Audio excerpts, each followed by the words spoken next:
Chazak ou Baruch Mevorach Mipi Elyon Bezrat Hashem V'Shaa Tova Mutzlechet. Vous savez que toutes nos fêtes juives sont commémoratives, d'un côté festif, et de l'autre côté, elles sont réparation.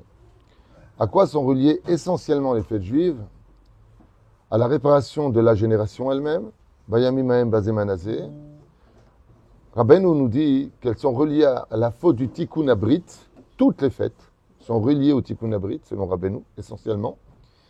Et si on revient à la troisième chose, elles sont reliées à la faute originelle. Là, ce qu'on va essayer d'expliquer, c'est les simanim que nous avons à faire sur le fameux plateau du Seder de Pessah, qui eux reviennent à la source première, tout comme il y a eu la première faute, il y a la première fête juive, duquel, pendant la faute originelle, qui paraîtrait être une histoire un petit peu enfantine, il y aurait un homme et une femme qui auraient été créés par Dieu et qui auraient consommé d'un fruit interdit. Ce fruit interdit qui venait de l'arbre de la connaissance du bien et du mal était relié aux 10 sphirotes. Ce qui fait que pour pouvoir reconstituer l'arbre de la connaissance du bien et du mal, après la fête de Purim, où on a ignoré la différence entre le bien et le mal, au point Ad Deloyada ben Baruch Mordechai et Arur Aman, entre béni soit Mordechai et maudit soit Aman, Ad Deloyada, jusqu'à ce qu'on ne sache plus. Maintenant, le tikkun, c'est justement le contraire de Purim. C'est de bien faire la différence. L'Avdil ben Kodesh le Kodesh, dans le cas échéant de la Havdalah, par exemple, ou l'Avdil ben Kodesh le Chol, dans un moment standard de Motzei Shabbat. Et la reine, les sphirotes que nous avons sont Keter, Chochma, Bina. Contre ces 3 sphirotes, nous placerons dans le Seder, sur le plateau, les 3 matzot.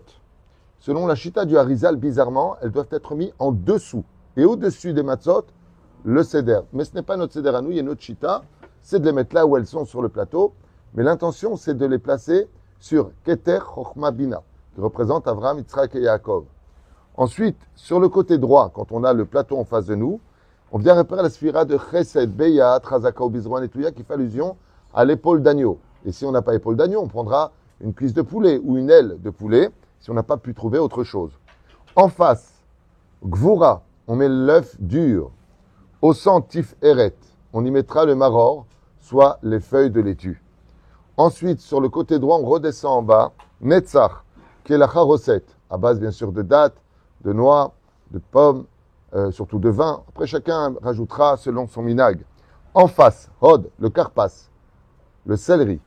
Ensuite, Yesod, et c'est bizarre pour l'allusion qui est faite, on utilise tout dans le plateau du Seder de Pessah. On peut même manger l'œuf. Mais il y a quelque chose qu'on n'utilise pas du tout, la chazeret. On ne touche pas. Je vais le dire, si tu es patient, le réfort. C'est, les Ashkenazim, nous on prend en général des feuilles d'endive, chazeret. Et pourquoi on ne le touche pas? Quel rapport avec le fait de... Pour te dire combien ces kadosh ne touchent pas à la brite. Chazeret, c'est Yesod, qui représente la Brit Mila. Ne joue pas avec la Brit Mila. Et en dessous, il nous manque quelque chose. Malchut. Ben c'est quoi? On a tout dit. C'est le plateau lui-même.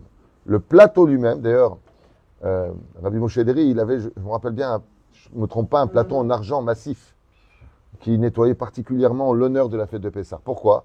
Parce qu'elle représente l'âme du Mashiach. Le plateau lui-même représente la Shechina Malchut, comme c'est marqué Pessah, le créateur du monde passa au-dessus des maisons. Qu'est-ce qui est passé? Le Seder que nous avons ici.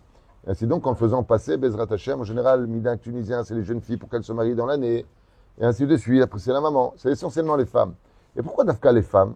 Parce que c'est par leur mérite à elles qui ont porté le poids des souffrances, à supporter des maris insupportables et à travailler comme les hommes. On dit aujourd'hui les femmes travaillent, mais justement à la sortie d'Égypte, le Ben Ishraï dit que les femmes travaillaient plus que les hommes dans l'esclavage et ça ne leur empêchait pas de se faire belles pour leur mari, de se donner à leur mari, de continuer à avoir des enfants malgré les décrets, de les tuer alors qu'ils venaient à peine de venir au monde.